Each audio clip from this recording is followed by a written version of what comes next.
Welcome, everyone, to What the Force. I'm Marie-Claire Gould, your host, and with me for all of these Maul Shadowlord episodes, I have Katie Horn. Welcome back, Katie. Hey, it's great to be back. I'm so excited. And we are going to be talking about Chapter 3 and 4, Whispers in the Unknown and Pride and Vengeance. And we're here to spill all of the tea. Yeah, Regency AU confirmed. Yeah, no, I want some Cassius tea. That sounds Cassius tea. Delicious. I don't know what a flirt is because, like, Prey Vizsla shout out. Prey Vizsla is the one who introduced Cassius tea to Maul. He was just like, please sit down, have some tea. It's brewed from the florets of a Cassius tree. I don't know what a floret is. I'm going to assume it's flowers. Delicious. Flowers? Okay. Floret? Sounds like a flower. Yeah, it sounds like a flower. Oh, so maybe it's like a nice jasmine tea. Like, what are we thinking? It's the... yeah, like a jasmine. Like a jasmine tea. I love that. I love that so much. Or gosh. Maybe it's like a chamomile and he's like, I've been doing this for my own good. Yeah.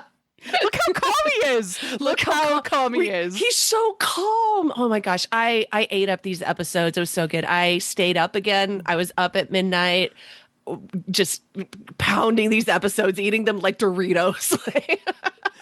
I cannot do that. So that's so valid. I don't do that. And then I try to become very smart very quickly. This is like the speed run version of What the Force. So what is What the Force? If you've never listened to this podcast before, we talk about Star Wars from a meta-mythic perspective, including mythic motifs, much popularized by Joseph Campbell. But there is a lot of other thinkers that I include, as well as Jungian psychology. And oh boy, is there a lot of Jungian psychology in this show, and it's really fascinating. And Katie herself is less of that, but more the most enthusiastic Maul fan in the world. Yeah, that's me. On my birthday, my friend sent me a little quote that was the one who loves wins. And she was like, I always think about you when I see this quote. And then I was like, well, what about me makes you think of that? She's like, well, you love Maul so much, which means you win. You win. The one who loves wins. No, I love that. It's great. Yeah. And so we will be digging into mythic motifs, but we'll also be talking through the episodes and things that we saw and sort of like in the historical context of Maul, but also sort of what we think it means for the story and what it means for ourselves a little bit. Because anytime that you're dealing with mythological motifs in a story, it's actually saying something about our shared experience as humans and our unconscious. And especially if you watch it and you're like, wow, that really made an impact on me. Yeah. I feel that. Yeah, it resonates. It resonates. That's the word I love to use because that's what it is. It basically vibrates your brain. Yep. And then there's also some really fun stuff that we've kind of like noticed, and we really appreciate all of the, I would say, skill and artistry that is going into the show. It is one of the most beautiful shows that we've seen. Oh God. Yeah. Everything that went into it. I'm shaking with like how good it all is, from the art style and the music, and just, I at least can really feel the love and the care that was poured into this show. And shout out to the sound design team and sound editing and the ADR, because there is so much layers to it. Like David W. Collins has done like an exceptional job leading the team in producing this show, because even from the first moments of Whispers in the Unknown, there is like whispers. Yeah. Listening to it with headphones, if you got them, like it is worth it, especially if you're like, I'm going to watch this twice. Do one in the big screen, do one with the headphones. Like it really doesn't make a bit difference, especially if you don't have a surround sound theater at home. Yeah. But wow, this would be fun to watch in a movie theater. The fights, wow, right? Well, and it's serialized enough that like I feel like it could play like a movie. Yeah, that would be really great. Like it is definitely going into one episode after another and following suit, etc. Yeah. We did want to talk a little bit about some stuff that was happening out in the fandom this week. Sure. Just before we dig into sort of mythic motifs and themes, and then some, and then our summary episodes. Yeah. So I have a person on my What the Forest Discord who we talk about all this sort of stuff. It's really fun. His name is Kuda. And he said, I have an observation. It wasn't covered in What the Force. I don't know yet what it means, but I want to point out that especially in episode 2, but partially carried over from episode 1, there's a lot of choosing and not choosing children. So Devon's master chooses to let her get taken by the cops. Brander Lawson chooses to work over his son. Devon's master, again, chooses to save Many over his presumed Padawan. What does that mean when Maul chooses Devon? Oh, I love that. I love that so much, because like that's such a thing sometimes when a young person especially has been like deprioritized by the adults in their lives and like left to fend for themselves.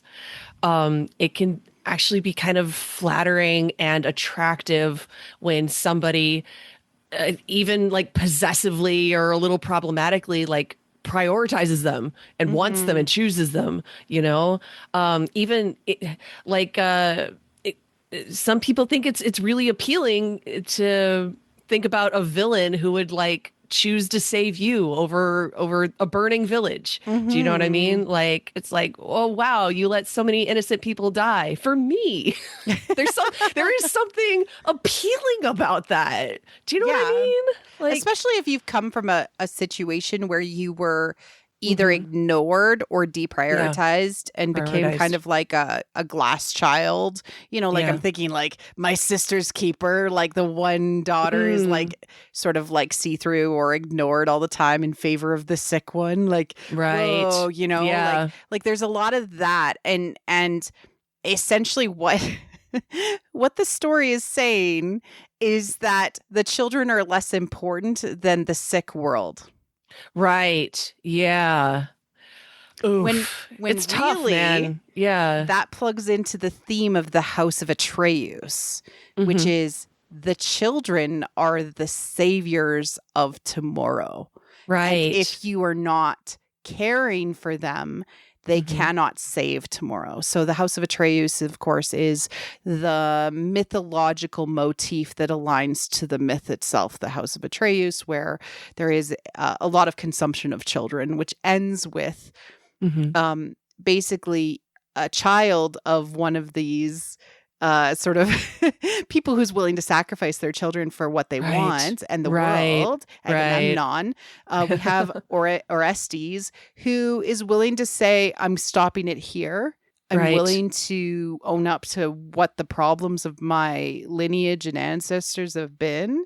And I will give kindness to myself and to others who have been put in this situation, making a different choice for the sake of the future, which is representative in the story by children. Yeah. No, so I love that. Because caring for the children is actually really important because it helps you care for yourself. It helps you care for the world. And it's opposite of what we are doing today by destroying our planet and not caring for the future. No, I love that because like in the first episodes, we saw at least twice when Master Daki refused to like fight for Devon. You know, he's just like, yeah, just go with the police. You know, he won't fight and stand up for her. And then when Maul, you know, crushes the bridge and puts innocent lives at danger, Devon then sees that like, oh, right, all of these strangers are more important than me.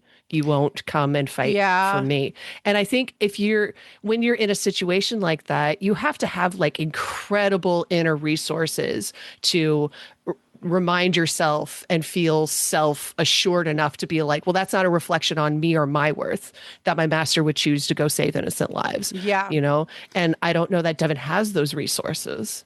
Yes. And I also think that because of what is being said in the we now have a motif because it happens like one more time. Yeah. That I personally think that this means that Maul will save Devon in a significant way. Oh gosh, yeah. Like in a way, like maybe from the Inquisitors. I would love that. Please. Please. Yeah. Yeah. I think that that's what's going to happen because of what they're saying repetitively, that because of the problems of the world being sick, right? So the Empire and like the fact that Brander has to deal with all of his stuff because he's the thing that's in his mind holding back the darkness, He's wrong, but it is what it is. But it is really interesting. So what does it mean when Maul chooses Devon? Well, it means that Devon is important. That is what that means. And even in our own mind, and it sometimes just choosing a child once actually makes a huge difference in the trajectory of their lives. Yeah, because then they feel valued. Yeah. Yeah. Yeah. It's cool. Let's talk about Sam Witwer's cool quote, which totally just like backs up, I don't know, textually what we were saying. Yeah. All last week. All last week we were saying, right, Devon is Maul's anima. He has projected his shadow onto her. And I was literally physically in the show. Yeah, physically in the show. He's like, that shadow is on her, and it keeps on getting bigger because he's like standing back further because there's more being projected on her. Oh God, I love that. It's so good. Chef's kiss. So I'm talking briefly about the Jungian shadow, which is the idea that you're carrying around baggage that you haven't dealt with. And so you push it out into the world on other people who then act in a way that angers you and upsets you. Oh and my gosh. Textually, we have examples of this. We have examples of Devon and Maul just pissing each other off. Yeah. And so I think we can also categorically say that because of this connection that they seem to have together, that actually Maul is now her animus, which is so fascinating. Yes. Oh my gosh. Well, okay. So we keep saying that. And I was like, Sam Witwer's been saying this for a while now. And he had this really great quote where in the run up to the show, he did an interview where he said, quote, Maul, I think he definitely sees himself in Devon. And what's interesting is once he realizes that he does, what's his responsibility towards her? How must he treat her if he recognizes that that similarity exists? And how was he treated by Darth Sidious and others? Maul hasn't known a lot of kindness. So what does he know about kindness? What does he know about friendship? What does he know about actual connection with other beings? He doesn't know much, but he's starting to understand the value of that. Yes. Incredible quote. Yes. Amazing. I love textually tells exactly what we were talking about from the experience. Yeah. Where it's like, I love this idea of like, oh, we are the same. So how should I treat you? Like that is a light bulb moment for Darth Maul. I'm just saying. Well, it's like the big golden rule that we are taught in kindergarten. Do unto others as you would do unto yourself. Well, maybe you treat yourself like crap, like Maul does. Yeah. I feel like in his version of kindergarten, he only got the first half. He got do unto others. And that's it. That was the end of the quote. He was like, okay, got it. But like we all learn this golden rule, like the idea that it helps us empathize with others. And fundamentally, we're talking about Maul learning empathy. And yes, we are his psychologists again this episode. Yeah, we're being his therapists again. The last thing I wanted to bring up was there was this amazing drawing from April 11th of Maul as a bartender because he's like standing in front of like, I don't know, a bar, like a table or a bar. I don't know when this is, but maybe it's like the tea. And somebody's like, here's a bartender Maul AU. It's so cute. It's really so great cute. Fan art. Yeah. And then it says in Arabic, Oppress Brothers Bar, which is so cute as well. The Oppress Brothers. Which is the Kainai Music Twitter did this. I'll link to this in the liner notes. It's so cute. And then Sam says, holy crap, wait, is Maul's last name Oppress? Question mark? Maul oppress? Maul oppress. They're blood brothers. I don't see why not. Or wait, maybe it's Maltausen. And yes, it is, because it was a matrilineal society. Right. Exactly. Oh my gosh, incredible. I think amazing. It was Maltausen. Oh, because he doesn't have another name because he doesn't remember it. Yeah. Well, and then when Talzin put him back together, she like anointed him Maul. She's like, this is your name now. Now. Yeah. Yeah. When she was like, be reborn, son of Dathomir, arise, Maul. You know, so whatever his name was before, it's just been all but washed away because his mom basically gave birth to him a second time and then christened him with his Darth name. Incredible. Yeah, it's great. Yeah. And he's Maltausen now on his birth certificate. Because he had that changed too, his birth certificate. I do want to point out, like, he does get his knees hurt, and I felt that, like, as an old person. And I was like, because I was watching with my husband, of course, and my husband said, how do his knees hurt? They're mechanical. I'm like, they're magical mechanical knees. They're magic. There's definitely nerve. Yeah, there's nerve endings in there. Come on. There's something. He's got something going on. It's magic. Yeah. But he he grunts and he like limps around. I was like, oh, I feel that so hard. There was like this mechanical crunch when he got kicked in the knee, and I felt that. It was so effective. Like, ugh. Yeah. Gosh, it felt like it felt. I didn't know that like crushing a soda can could make me feel like a broken bone, but that's exactly what that was. I winced. Ugh. Yeah, it was hard. Yeah. All right, let's dig into mythic themes and motifs. Sounds great. Heck yeah. What were you noticing in these new episodes? Yeah, I want to talk about where people are at from a life archetype perspective. We went into sort of the beginnings of this last episode. So if you're interested, go back. We only talk for like the first third of the episode about about motifs. Archetypes and motifs. But there are 3 phases to life: an early phase, a mid phase, and a later phase. Mm-hmm. And they roughly align to our own lived-in experiences as humans. They go by the names Maiden, Hero. Everyone's really familiar with that. Hero with 1,000 Faces, Hero's Journey. The Queen arc, the King arc, the Crone, and the Mage. Mm-hmm. And so there's 2 per, and they roughly align to whether you're in an inner change arc or an external change arc. Right. Because of where Maul lives and all of the symbolism associated with it. The underworld, The underworld. He's in an internal change arc. Yes, please. Character growth. He is also all about the small community that he is trying to maintain and build. And also he keeps on seeking an apprentice. He's looking for a family in so many words. Yeah, he doesn't know that's what he's looking for, but that's what he's looking for. He's looking for acceptance and empathy, and he found himself his anima.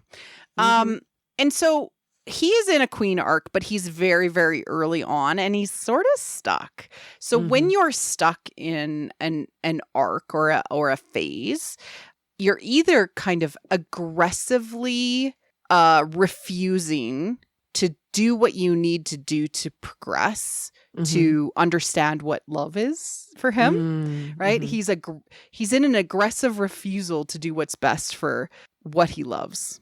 Yeah. Which is legitimately, he loves to be accepted. Yeah. He loves to be cared for himself. Yeah. He loves all of those things. So we talked a little bit about this last episode, so I won't go into the same things. But what would we see if we think that the sorceress, which is the aggressive queen phase, oftentimes very tempting, has a lot of power. There's a lot of deals that are made with the sorceress phase. So like, love me, but it comes with a cost. Yeah, you know? It's very trapping from from an unconscious perspective. That conditional love, you know it. and fundamentally sorceresses, when they're in the really bad phases, and we've seen him in this phase actually for quite a while, because they prey on their dependents. They use them up, right? So if we were to see him sort of positively change, he would have to have the courage to recognize and acknowledge and address his own deeply entrenched negative patterns, to be able to rise to a true leadership position. Yeah. Oftentimes, it's very difficult to break the destructive pattern that the sorceress finds themselves in. And they often end up trying to up their own power from mere manipulation to full-on oppression. Yeah. And then they end up becoming sort of the aggressive form of the king phase, which is the tyrant. Right. Yep. Yep. He knows about tyrants. He might not know about friendship, but he knows about tyranny. Yeah. And so the sorceress is often like this a manipulative, in some ways vampiric version of the queen, aggressive use of love. Right. Right. That conditional love. Yeah. And we also see that in this episode because of how aggressive he is in it really reminded me of Labyrinth. Oh, the yeah. Goblin King. Love me, fear me, do as what I do I say. say? And I'll be yours. Yeah. Yeah. Like, it really reminded me of the Goblin King. Yeah. Yeah.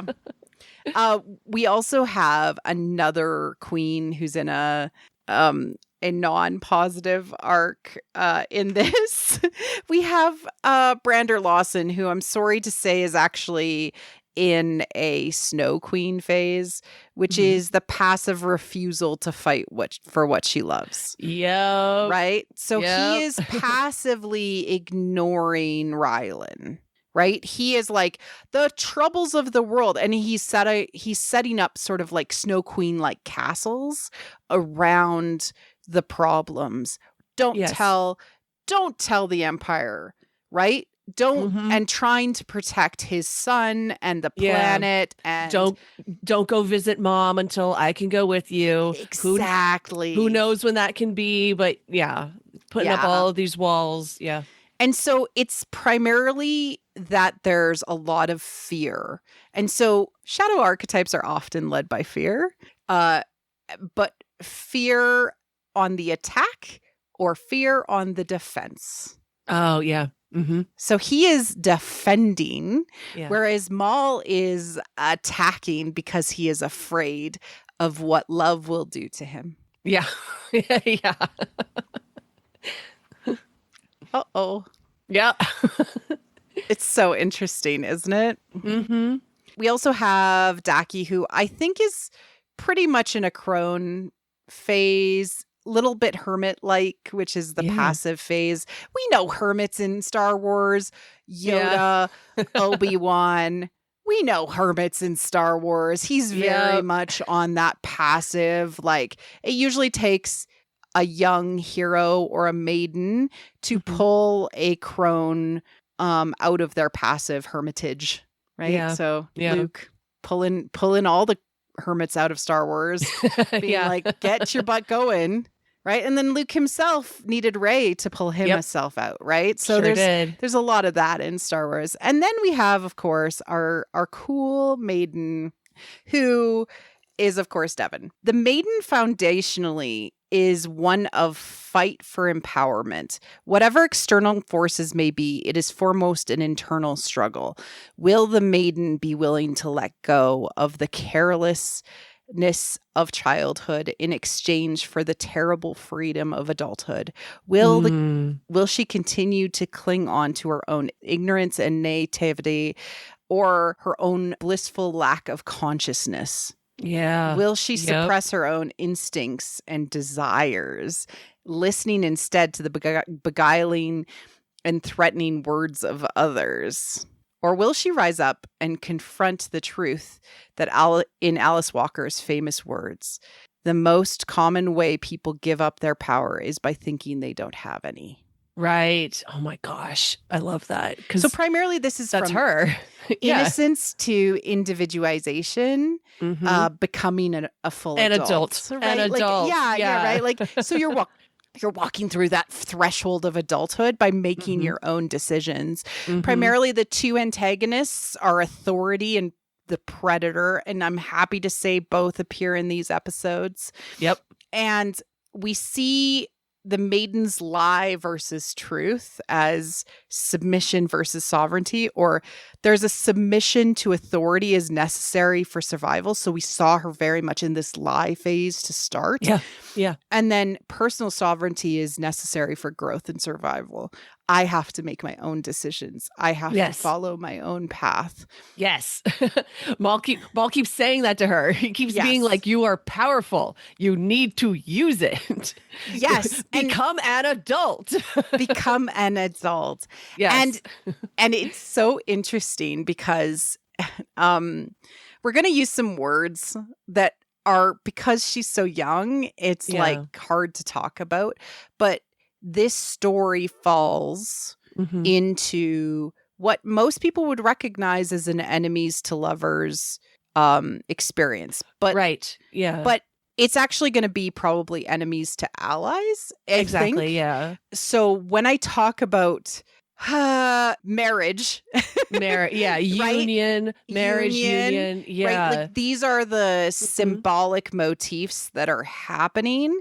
Yeah, she ain't actually getting married right now. Exactly. Guys. Yeah, I hate that we have to be so clear, but yeah, when we're talking about Maul and Devin having a union, we don't actually mean that the two of them are going to kiss. That's not what we're talking about here. And like, I want to talk about how their journey follows a lot of like romance tropes, but it's because like any story where the relationship is the point of the story, any story where our goal is unity, understanding, and greater intimacy, it's going to kind of naturally follow romance tropes, but that doesn't mean that the end goal is romance. It means that the end goal is greater understanding, unity, and intimacy of yourself, of yourself, actually, of the character, right? That they understand themselves through the lens and the eyes of the other person, right? Like any time that you have an enemies to allies story, it will follow the same motifs as an enemies to lovers story. It's just no kissing. Yeah. But there's going to be emotional intimacy. And that's the point. Exactly. Yeah. There's such a difference between physical intimacy and emotional intimacy. And I mean, and I also want to be clear, I don't care what people ship. This isn't I'm not trying to be like, no shipping's allowed. I'm just being like, if you are listening to this and you're like, wow, these girls are being super problematic talking about intimacy between Maul and Devin. I'm like, no, actually listen. Yeah, it's because of what she represents to Maul, which is himself. Yeah, exactly. And what he represents to her, which is a strong, capable herself. Person. Yes. Yeah. Which, this stuff is deeply psychological. And I mean, I'm not using all the words that Jung would use or Freud would use, but it is you're experiencing yourself through somebody else's eyes. Yeah. With that caveat out of the way, I'm going to be talking a lot about different things that are going on with Maul, including the fact that he is falling into the motif of Bluebeard, which is and it's very early on in the Bluebeard story. Bluebeard, how can I tell the Cliff's Notes? Bluebeard was a failed magician. Oh. That's his story. He is a failed magician. Sounds like somebody we know. Yeah. A failed force wielder. But he had a lot of money and a lot of power. And he comes across a young maiden and says, hey, I have a lot of money and a lot of power. Do you want to be my wife? And her sisters are like, that guy's a creep. Oh, no. And her brothers are like, that guy's a creep. But she's like, you know what? I want to be free of my parents' control. And so she goes and gets married to Bluebeard, and he shows her all around his castle and says, you have full domain of the castle and the grounds and everything is under your control, but you cannot go down the left hallway to the end of the door on the end, and open it. Yeah, here's the West Wing. It is forbidden. It is forbidden. Yeah, and there's a lot of Beauty and the Beast. Yeah. Comboed with Bluebeard. But what this does psychologically is actually represent a predator motif for the young maiden, saying these are the rules that you have to live under. Instead, she actually listens to her own intuition, her own sense of smell, and she figures out that actually, and is curious. And so when her sisters come and visit, she goes and opens the door, and it's all of the bodies of previous dead wives. Yeah. That is Bluebeard. And so her brothers come and hang him up from the highest tower and kill him. Yeah. That's there Bluebeard. it is. But what it is that it represents this predator motif that is standing in the way of you choosing to be your true actualized self as an adult. Mm-hmm. And so Devon has this predator in her life. And I was like, will it be Maul last episode? And I was right. Yes. So we do actually see the predator motif, and I'll go into what it means in those moments. But it's primarily that early part where Bluebeard asks her to be his wife. That is what's happening. And then there's like the sort of the game of what she knows versus what he knows. And oftentimes in stories, it's actualized as legitimate hunting. Like there's a hunting aspect to the predator. Yeah. I thought we would have different predators too in some ways. So I was shocked it was him.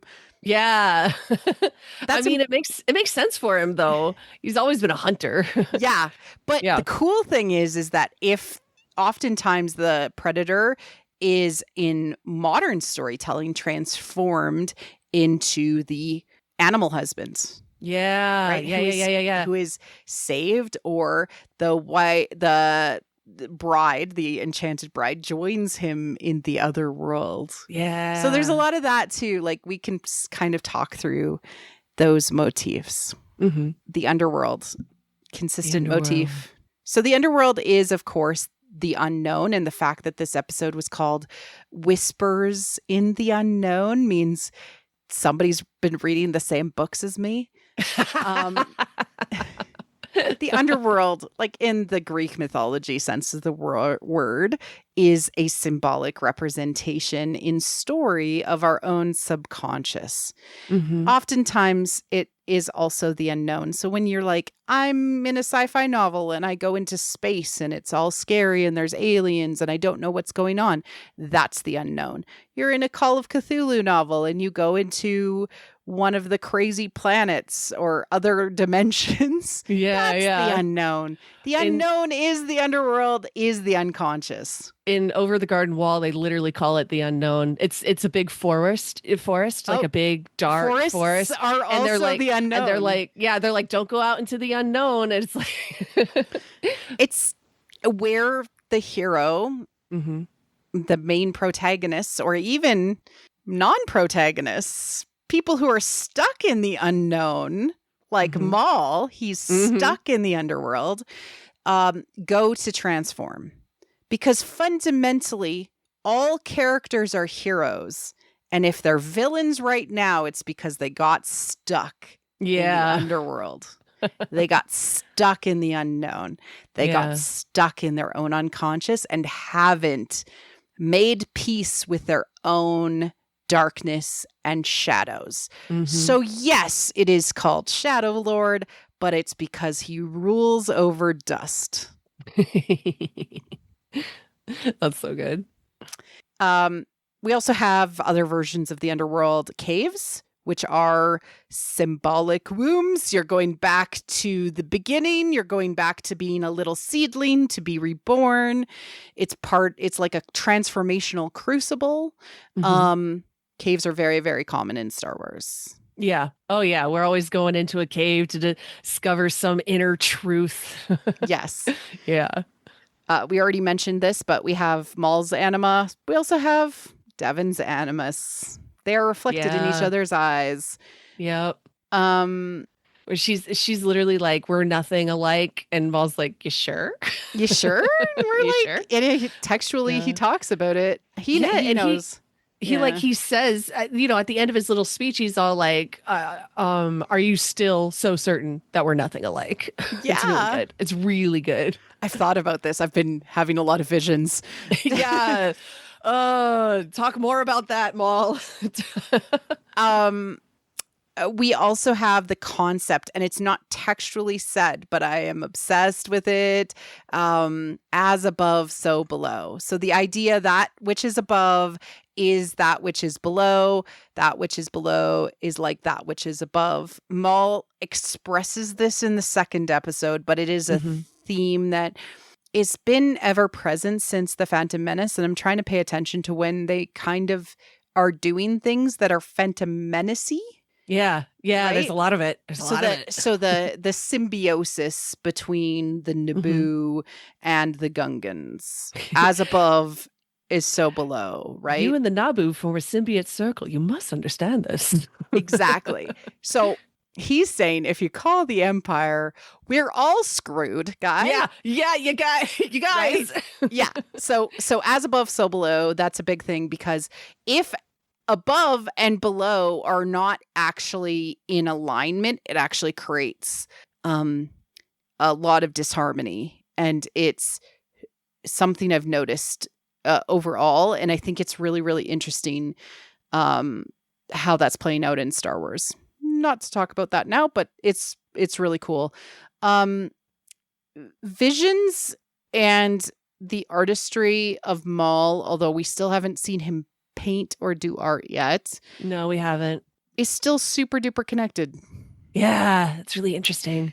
There's a lot of Jungians and psychologists that think that, like, and also just people who engage in crafts and artistry that know that a lot of the muse comes from the inside, the unconscious, and it bubbles up and it springs forth into reality, either through labor or going into some sort of trance-like flow. Yeah. Right? When you create, art, any sort of art, music, writing, painting, whatever it is. Yeah, some people like truly like enter that kind of flow state, and then you wake up and you're like, oh, I've painted something. Fantastic. And so artistic Maul and his visions seem to be also interconnected. And I think it's also kind of saying, like, he's so deep in his unconscious that everything that is on the surface is coming up. Yeah. So I think that's really, really interesting. It's so interesting. I think that's all for now. We'll dig into that's all the symbolism in a bit here. Inside of the episode. So we ready to dive into the episode? Let's talk about chapter 3, Whispers in the Unknown. Whispers in the Unknown. I like right off the bat, our first shot, I did not notice that Janix had twin moons. I really like that because of how twin suns ties into Maul so much. Like, and now we got twin moons. I just think it's nice. I think it's neat. I think it's good. Yeah, I don't have much to say about it. I just wanted to shout that out. It's good. Okay. Yeah. So Devon has escaped, but she doesn't really go anywhere. No. She doesn't run away. Yeah, we pick up right where we left off with her getting out of the cell, and then she takes one look around, and Rook Cass is like, "You have to go that way." Yeah, go on. and she like descends into the darkness, and this is the cave-like setting that she goes into, and caves are like super interesting because they represent, of course, transformational rebirth. They are where you go to confront your equal but opposite. I can't think of anyone more equal and opposite than Maul.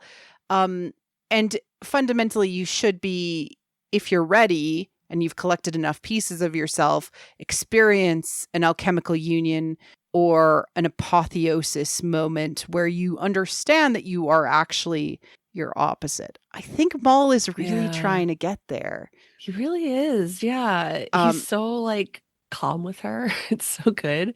And like I do like how they sit, on opposite sides of each other. Mhm. And in her, he can see, the child that he was, who was like weak but full of potential, in need of care, in need of guidance. And then in him, she can see a person who is powerful and is active and can do what he wants. Yeah. It's really good. It's really good.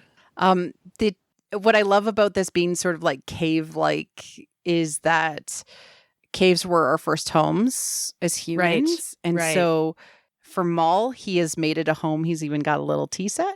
Yeah, he's got his little tea set. But for some people, caves are very scary and represent danger. And so we get both in this moment through their opposite experiences. Yeah, for Maul, this is a safe place, but for Devin, it's a very threatening one. It's exactly true. That's exactly right. Yeah. And he invites her down to sit for tea. He asks for her name, and he says, "You know my name, but I don't know yours." And I'm really curious if that's true. Do we think, because he will say her name by the end of the episode, do we think he is able to divine her name through the course of the episode, or is he in fact lying to her face? I don't know yet. Valid. That is valid as heck. Absolutely. Yeah. I do want to talk a little bit before we go much further into the symbolism of having tea. So it is an experience of reflection, but there's oftentimes it's a ritual of trying to come to balance, especially in Asian cultures. Like you're trying to do a respectful, patient, attentive thing. Slow yourself down to have a deeper connection with yourself, the others around you, and the environment. He's like literally trying to live in the living force. It's crazy. It's so good. But now, because a plant, like more sort of in a morphology way, now we understand how tea works. Tea is like a plant steeped in hot water, and this process experiences a transformation. And so it shows personal metamorphosis, nourishment, embodying change and evolution and sustenance. He is legitimately being like, I'm trying to be different. I'm trying to change. I'm trying to represent this could be your new home. Yeah. And I find it absolutely a fascinating foil to the fast coffee that literally every other character in the show that we see is drinking. Right. Yeah. And it's always fast. They're like slamming it back. Yeah, slamming it back. Yeah. Yep. Yeah. Yep. Like Lawson was like in the previous episodes, he was drinking coffee while driving. Yes. Like, sir, slow down. Slow down for 5 seconds. And it was a mug. It wasn't like a to-go mug. That was insane. It was insane to me that he was drinking out of a mug. I turned to my beloved at the time. I was all like, is he drinking out of a mug while driving? And my beloved said, well, it's Star Wars. There's probably a little force field over the top. And I was like, beautiful, terrific. I just find it so fascinating that's like the foils of itself. Yeah. Like he's taking this time to like brew this tea and pour it and do it. And and okay, if I had to guess, I actually don't. I think he knows her name, but he's trying to give her the opportunity to come at this gently. Right. It's consent. Yeah, that's true. He is asking for her consent. Yeah, if he does like know her name, but he's all like, would you like to give it to me? That's interesting. I like that.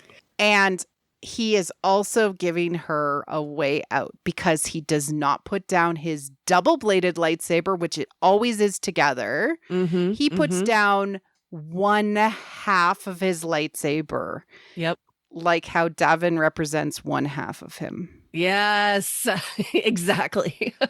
He knew what he was doing. He was doing. He gave her literally, like, there's so much, it's like a wounded animal. He's like, okay, I'm putting the sword down. Can I have your name? Yeah.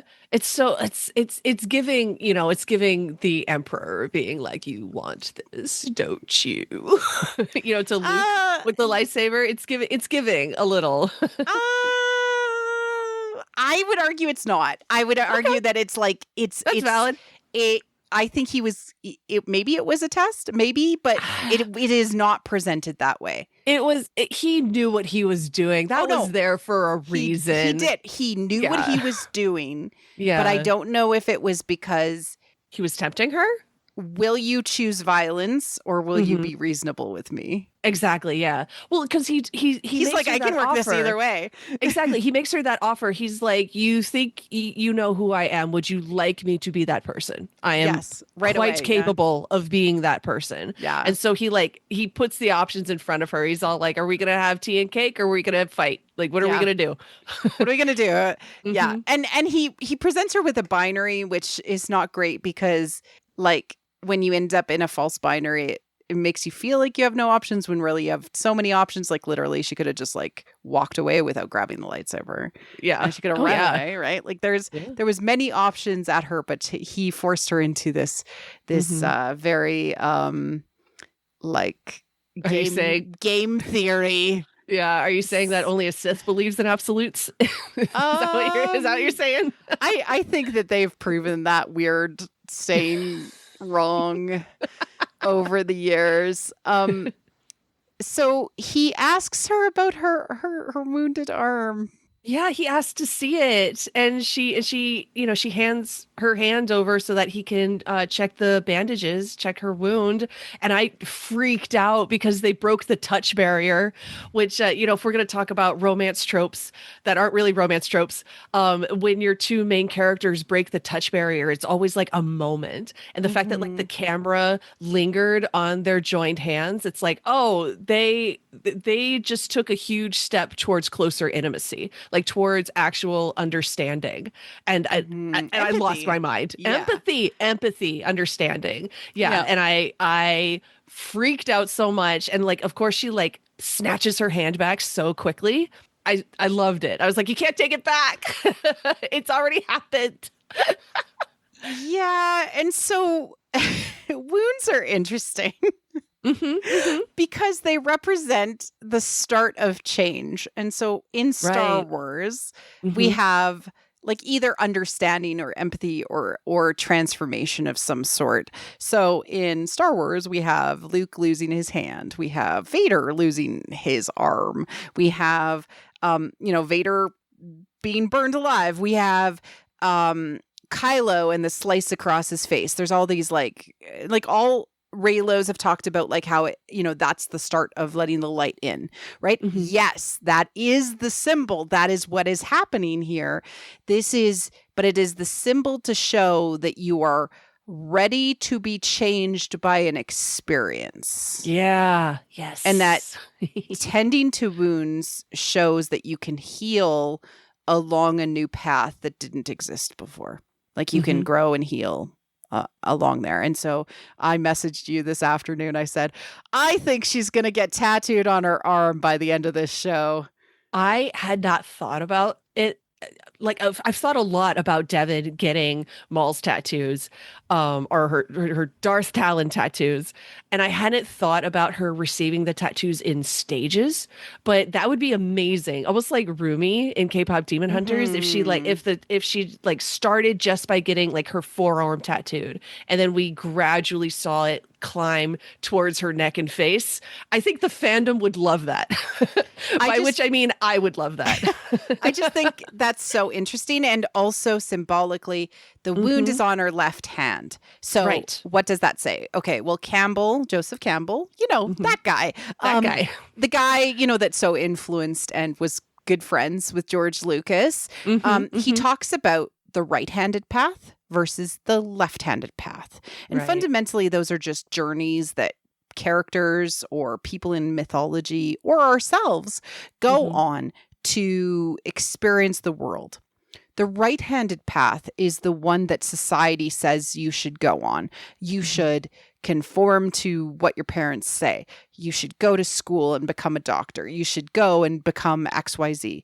If you go on the left-handed path, that means that you are seeking joy and you are seeking wholeness and you are seeking what is best for yourself. And so the change is starting on the left hand. On the left hand. I'm obsessed. I'm obsessed. It's so good. This is a deep show.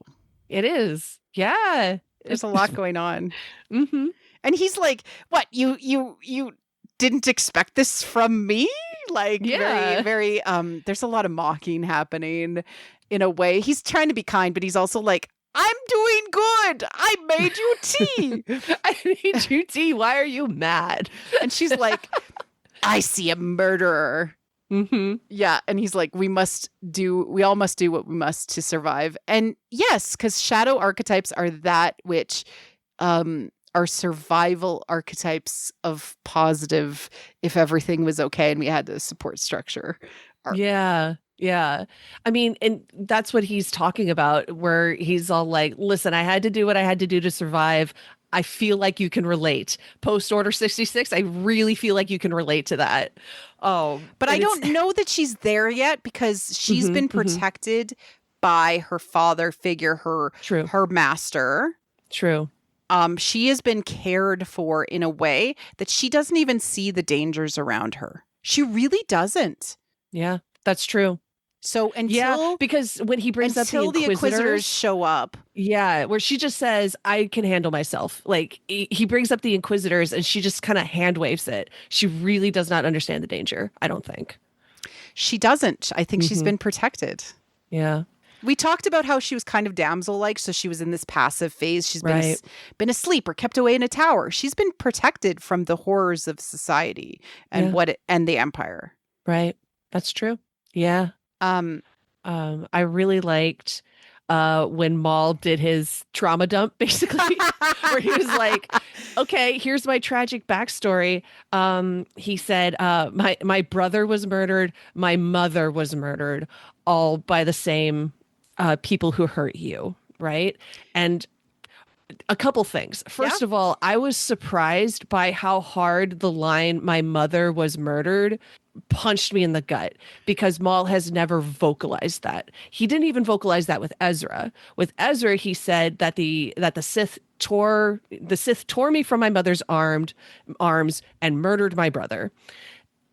He has never vocalized that his mom was then taken away from him. And I don't know what it was. Maybe it was Sam Witwer's delivery. I have no idea.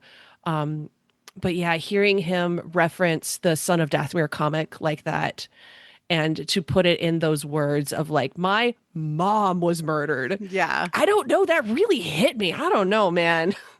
I don't know. I think he was more willing to confess it to his symbolic feminine side.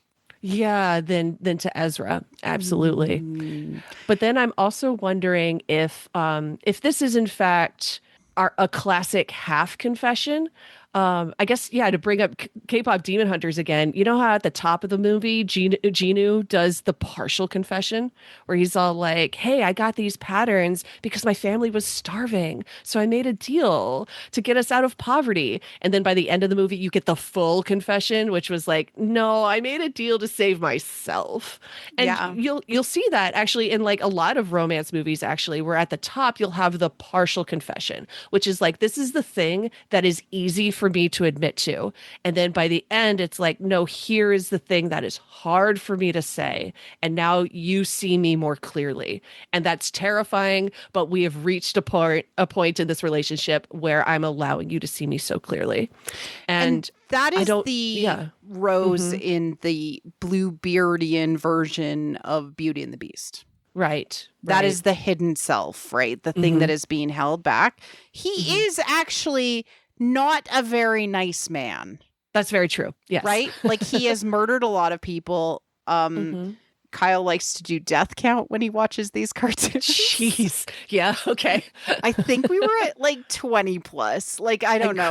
Like it was a lot, right? Like just I love him that and for his him. people. You know, I love that. Pikes, there was at least 6. They were just like, bleh. The way I don't even care. The way I don't even care. He's still hot. No. But what I'm saying is, like, that's the Bluebeard. That's the murdered wives. Like, you're actually the monster that I think I might be. Devin might have within herself. Like, she could be a monster, right? Right. I don't know. Yes. I think he is maybe not being his true self in front of her. He's trying to be the pretty version of himself. Yeah, the tragic backstory. Yeah, the tragic backstory. Yeah. And Devin literally says cool motive, still murder. Yeah. Cool motive, still murder. She doesn't even care. I see a murderer. I see a murder. I don't even know how to process the fact that she does not even care about his tragic backstory when, like, I've spent a huge portion of my life invested in his tragic backstory, and Devin doesn't even care. I mean, he's not the devil anymore. Yeah. He's been humanized. He's even so nice when he drinks his tea. Look. Yeah. It was very like, eat your food, Beauty and the Beast. Like, it was very like that, like, have your tea. Yeah. Again, like, monster animal husband stuff is abound in this too. It all sort of crosses over. She's like, I don't want to do that. Thanks. Yeah. No, in the cake or death question, she chooses death. Yeah, exactly. So she grabs the lightsaber, and it's only half of his lightsaber. I still am like, oh, you did that on purpose. Like, you did that on purpose. Yeah. And then he's like, that's good. I can work with that. The delivery of that was so good. So he definitely was like, we're going to go down this hallway, and it's either going to be the fighty way or the I bring you tea way. Exactly. Yeah. You don't have a choice. So again, you don't have a choice. This is where the predator stuff really picks up. Yeah, he's hunting her. Yep. Yeah. We flash back to Brander Lawson, who is trying to figure out what this all means. Yeah, he's still 5 steps behind Maul. Exactly. Yeah. And I just commented my comment for this scene, which is like them talking about things and Two Boots like doing the hard work, or like the mat, like the very reminds him about going. You have to go to your son's soccer game. Two Boots is his work wife. Yeah. So cute. You got to go to Ryland's match of whatever sport he plays in a galaxy far, far away. Which is like, he did him a solid. He cares about Riley. Yeah, he does. Riley, and he cares about Brander. And then we flash back to Devin in the dark, and it's so dark, and the lightsaber's lit, and we get like Maul. And again, the sound design on this is so cool because Maul's voice sort of bounces around the space. Yeah. In this, and he taunts her as she's like looking for her way out. Whispers in the unknown. Yep. So fights themselves for this is Devin fighting the shadow aspect of her own ego. So much of a Jedi's training is being told what not to do. Right. Yeah. And so he is the monster that she fears she might become one day. Yeah. Oh, I love that. I really loved the "wouldn't your master be impressed if you killed me?" That whole pitch. I wasn't expecting him to say something like that. Yeah. That's wild. Well, and I said he's cosplaying as Sidious or Palpatine. Yeah, a little bit. Yeah. He's like, I can do this. Again, it's giving like, you want this, don't you? You want Take it, this. Oh, yeah. strike me down. Again, I don't think he was there until she actually decided to take the lightsaber, which, you know, Yeah. girl, I would too. Yeah. You know. So like what's the goal of saying something like that? Of saying like, hey, wouldn't your master be so impressed if you killed me? Is he like fight me? Yeah, he's just like, come on, let's fight already. Okay. Yeah, he's legitimately going to the Sith playbook. Right? Like, it's not quite Palpatine's like, you want this, don't you? Strike me down and you will become more powerful than you can possibly imagine. It's not quite that. He just wants to get her to wake up. Right? Because he still views her very much like in this passive, like, I'm not accepting my place in the world, even though he's pushed her to start to engage with the world in a more realistic way. He's trying to get her to do something that would be against what her parents or her master would want. But like, is that true? Because Maul fought so many Jedi, and I think in Maul's brain, the point of a Jedi is to kill Sith and to like stop, you know, to stop him. If it's like, I think he understands Jedi more now because I think he does. I think he even said, like, if the world was a better place, like if there was more Jedi who were good and didn't do things like get corrupted, but maybe the world would be a better place. But like the preamble to this scene is Maul being all like, I know who you think I am. Do you want me to be that person? And I kind of thought that while she's stumbling around in the dark, he is being that person of being all like, okay, well, I'm the bad guy here. So you're the hero, right? You want to come kill me then? Because that's what the hero does, right? You gotta come kill me. Yeah, but we know that the hero doesn't actually do that in Star Wars. The hero throws away their weapon. Okay, and she doesn't know that. She doesn't know that. She hasn't seen the end of Return of the Jedi. Do you think that Maul is good at being a teacher? No. Do you think he like it's literally like you're like having an argument with your like older sibling and he's like, come punch me. Punch me, bro. Come on. I can take it. I can take it. Like, what are you going to do? Are you going to punch me? Right? Well, I was just thinking about like, okay, but they're a year out from like the Clone Wars and all the Jedi did was stumble around killing quote unquote bad guys. And so Maul's like, let's conform to those expectations. Let's go. And like, we know that the Jedi were wrong to do that. But he doesn't fight her. He's not gonna, he doesn't fight her now. Yeah. Yeah. Because that's not really what he wants. I think he's trying to get her. But so, like, I guess my question is, what's the point of trying to get her to conform to those expectations? Is it to show her the futility of conforming to those expectations? I think it's to show her that her framework of the world is wrong. Okay. Yeah. I feel that. Yeah. So this phase of what is happening. Yeah. is very much like the Predator proposal. I can give you everything that you want. You can be the most amazing Jedi who killed Maul. Wow, so special. Awesome. Right? Wow. But it's like this desire to be like, and it's like, what do you think you want? Like in Bluebeard, it's the girl wants to leave her parents' control and she wants all the wealth and the power that is produced there. He's literally tempting her with greed.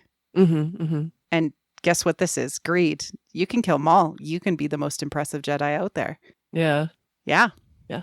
But fundamentally, that ends up meaning that you're stuck in a trap. Yeah. Right? You're on the dark side slide. Dark side slide should be a dance.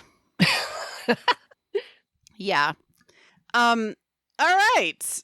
So let's talk about predators. So predators, when we examine the leitmotif, we see that predators are all about their superiority and power over others. They carry this psychological inflation wherein that they think that their desires are more important than anybody else's. They also think that they can control things like life and death and rule over human nature. In myth and stories, we see that this is sort of an ineffable motif that happens all the time. Mm-hmm. So fundamentally, because it is something that happens over and over and over again, we understand that Bluebeard represents a sort of internalized myth that the outcast and how we see ourselves in it is filled with deep, inexplicable loneliness, which sometimes washes over him. Mm-hmm. And causes us to realize that the outcast is permanently in exile away from redemption. Oh, sad. It's so sad.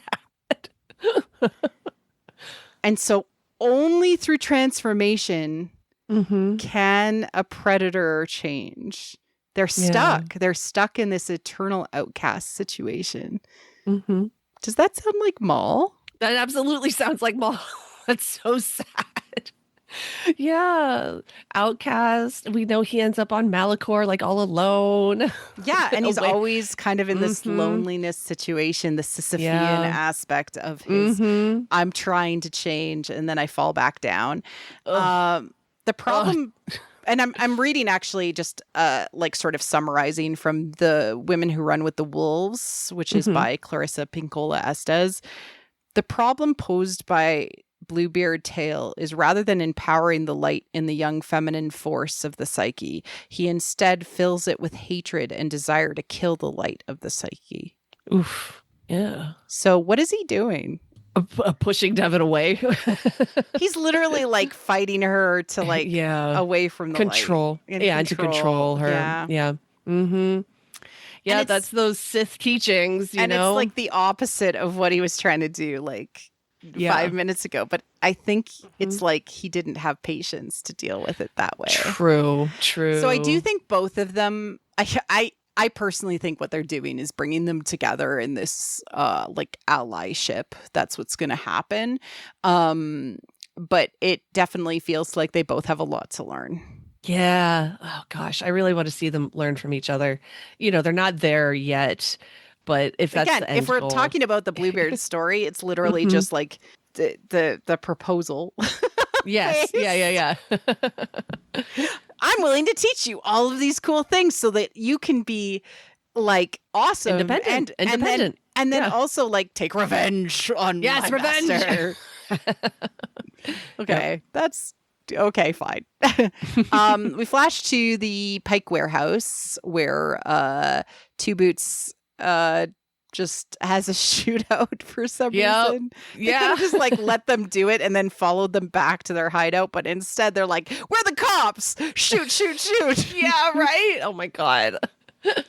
It's so silly. Like they didn't know they were there. Like they could have just like snucky stuff. Done any reconnaissance, but okay. Maybe there was bigger fish to fry. Maybe. And then we head to Riley's match, and Riley's like, "Oh my God, you made it! Oh, that's a bad dad move." Yeah. Yeah, and it was very. I felt cringe. Yeah, it was rough. But this is what I was begging for all last week. They finally had a conversation. Oh yeah. Docky and Brander finally actually talk to each other. I was like, yes, thank you. And Docky refers to Devin as his niece, so that means that we have two bad dads sitting next to each other. Two bad dads. They're just like, so you ignore your child too? Yeah, they're Maul's in the background like, what do I gotta do to be a bad dad? So I need someone be my child so I can be a bad dad. I'm begging you to let me be a bad dad. Maul continues to pursue Devin, and she's so not interested. Yeah, she just keeps rejecting him turn after turn. She's just trying to get out of there. I really liked what Maul says, where he's like, I offer to train you to reach your full potential, but also because I need your help to fight a common enemy. I love that he's asking for help, just like he did with Ahsoka. This was also something that came up in Son of Dathomir, where Sidious was like, I know Maul. Maul is a child, and at every opportunity, he will ask for help. And it's just kind of like, yeah, that's where Maul always lives. He's always lonely, and he's always looking for help because he knows inside that he can't do this alone. He's always looking for, dare I say, his other half, but tist. You know what I'm saying, though. The dark side is lonely. It's always seeking companionship, and until you can transform and become whole, you can't actually be in a healthy relationship with another person. It always ends up being a bad, one-sided, consumptive relationship. It is that sorcerer relationship where you're like, yeah, there's a cost to my love. Yeah. I also find it so interesting that Sidious called that childlike, where he's just all like, Maul is a child. He never learned how to stop asking for help. And I'm like, no, it's a sign of maturity, actually, to be able to ask for help. Like, oh no, it is not like, yeah. But Sidious doesn't know that. Pot calling the kettle black, dude can't exist without having an apprentice. Exactly. Yeah, that too. Same thing. The darkness is lonely, and it wants somebody to suffer with it. Yeah. Maul alludes to the Inquisitors. Okay, this is me saying, this is me putting my thing down. He's going to save her from the Inquisitors. He's gotta. I mean, it's great foreshadowing. She continues to climb her way out of the underworld. Yeah, we literally see her climbing up on rocks. Yeah. She's pulling herself out. She's going to get out of this underworld. She's doing it. She's like, transformation, not today, Satan. Not today. Adulthood? Not today, Satan. Absolutely not. Adulthood? No. No. I don't want to open that door. No. Get me out of here. Brander leaves the match like inexplicably, to give Two Boots a ride home. I'm like, Two Boots couldn't have called an Uber for real. Two Boots could have called a taxi. Again, that was his work wife. Yeah. Okay, but still, I'm actually quite mad at him as he is like blowing it as a dad. Yeah, just completely deprioritizing his son. Yeah. And he just like, did you see the look on his son's face when he left? I was like, oh God. I think this would be so interesting. I don't know that this is going to happen, but I think it would be so interesting that, like, because Devin has been deprioritized, she's going to fall in with Maul. It would be so interesting if, because Riley has been deprioritized, he's like, I'm going to join the Empire. I just enlisted. Here I go. Or I'm going to go live with Mom. I'm going to go live with Mom, which is, I guess, would almost be like joining the Empire. It is. Because that is saying I'm joining the dark side because the dark side at least will give me the attention, bad or whatever, that I want. Exactly. But yeah, no, absolutely big reveal in the car that, is this because your ex-wife works for the Empire? I was like, oh. Yeah. And so because of this and also the Inquisitor call out, like what we said, I am calling it that, like, you know, it's really interesting because he didn't call them Inquisitors, he called them Jedi Hunters. Jedi Hunters, yeah. Like the idea, I thought it was interesting because it's almost like, well, they're not a threat to me. They're only a threat to Jedi. Yeah. Right? Like, like they come after me and they just donate lightsabers to me. Yeah. It's not even a deal. They're not Inquisitors. Yeah. It's not a problem for me. It's so weird. These guys keep showing up and then handing me their lightsabers.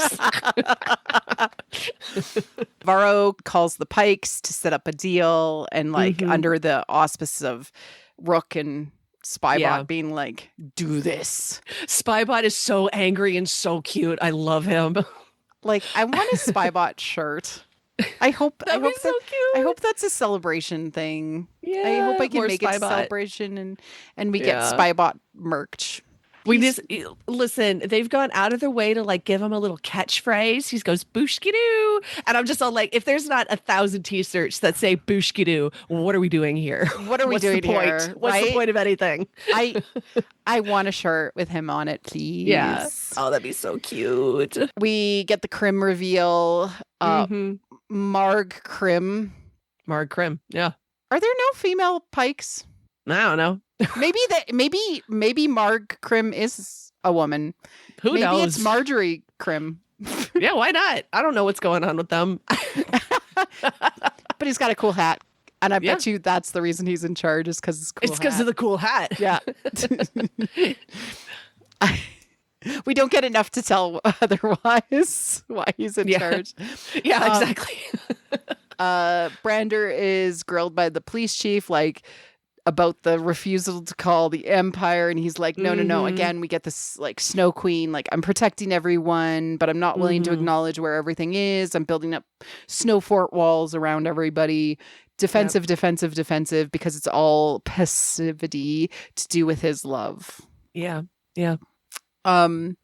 Maul and Devin duel more. Yeah, our big climax of the episode. Such a cool scene. I'm so in. Oh my gosh, the way my heart was pounding. It was like a cartoon, like a Looney Tunes kind of thing. You could see my heart pumping out through my chest. Amazing. I loved this scene. There's some really cool parallels with Anakin versus Ahsoka in the Ahsoka series in the World Between Worlds. Ooh. Devin's eyes at the start of the fight, you see the red lightsaber reflected in one eye and the blue of her other eye. Ooh, gives me so chills. cool. Yeah. Yeah. It was also very Duel of the Fates coded. They were fighting on a bridge that really reminded me of the Theed power generator from Phantom Menace. The light in the background. Yeah, the light in the background. Nom, nom. I enjoy any Phantom Menace like callbacks that we get. Yes, like when we same. get like even the thematic ones, I'm like, yes, eating it up because Phantom Menace is so good. We definitely hear the scream. Yeah, the Sam Witwer's like primal Darth Maul screams are woven into the sounds of Maul swishing his lightsaber. I thought it was so interesting, like listening back closely to these two episodes, is that the Maul screaming lightsaber is only really heard when he fights Devin and Master Daki. So like in this moment and then in the next episode as well. When he's like slaughtering pikes, I don't hear Sam screaming. Maybe it means that he's using the Force. Yeah, or Like he's putting extra oomph into it. extra juice into it. I almost, because I'm always so sympathetic towards Maul, I almost want to interpret it as like almost like a mournful thing, maybe. Like, you know, this isn't a fight he wants to be having. You know, like he wants to slaughter pikes. That's a thing he wants to do, but he doesn't want to fight Devin. He doesn't necessarily want to kill this random Jedi. Yeah. Do you know what I mean? Yeah, Like, no, yeah. I dig that. I like that interpretation. Yeah, It's we'll definitely see. like, well, we need more examples. We've only had two in this Yeah. fight. But what's cool is we get this cool motif played. This audio motif, and people messaged me right away and were like, is that Kylo's theme? And I could play them back to back, but I won't. But we will do our best bums interpretation of it. Okay? Yeah. Kylo's theme is bum bum bum bum bum. And it's always so sad because it's minor and it ends very sad. This is different. Whereas Devin's theme is Bum bum bum bum bum bum. It goes up. It goes up. It's so good. Bum bum bum bum bum bum. And like, oh my gosh, I had such like a journey with this motif because I was like where have I heard this before? This is so good. Is this Kylo Ren's theme? And I started listening and comparing notes, and I finally realized that where I had heard it before was in the second episode of the series when she frees herself from the cell, when she's like pushing back with the Force and it starts opening up and she's able to hop out. We hear that same motif. It's just played a bit slower and maybe even a little bit sadder.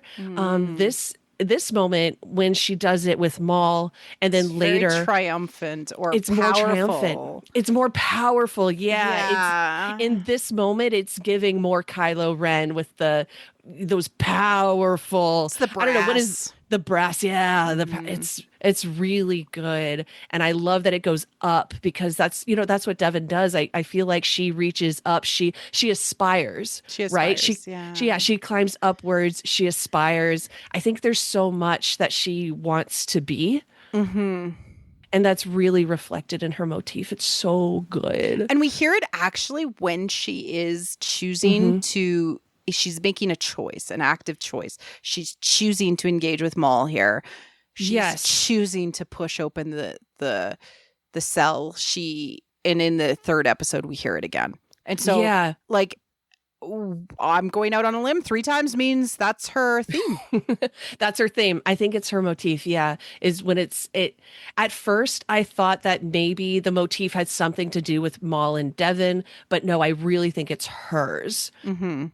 It's so good in this moment specifically because it happens when Maul like knocks her down and she falls like face first, and then she like chooses to get back up again. She does like the kick up. Yeah, like, she like where slams her fist, spins around and kicks up, and like it's like, I'm doing this, like I'm getting you. Yeah, it's good. Yeah, it's really when she chooses to live in her power. Yeah, you know.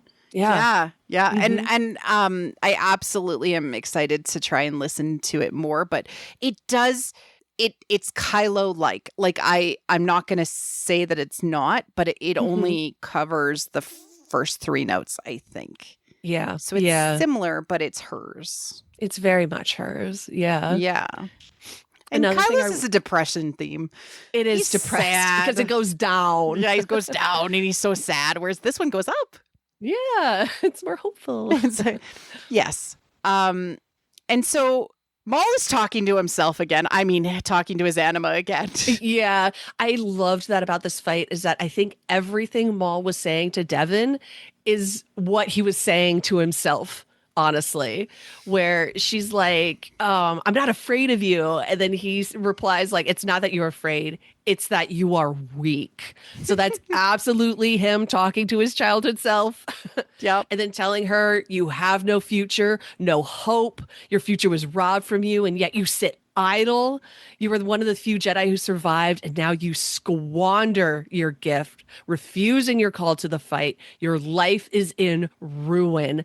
Incredible. He's talking to himself. He's like, man will literally do anything but go to therapy. Exactly. No, Maul is like 1000% that meme that's like, where's your fire? Where's your rage? Rage, rage, rage, rage.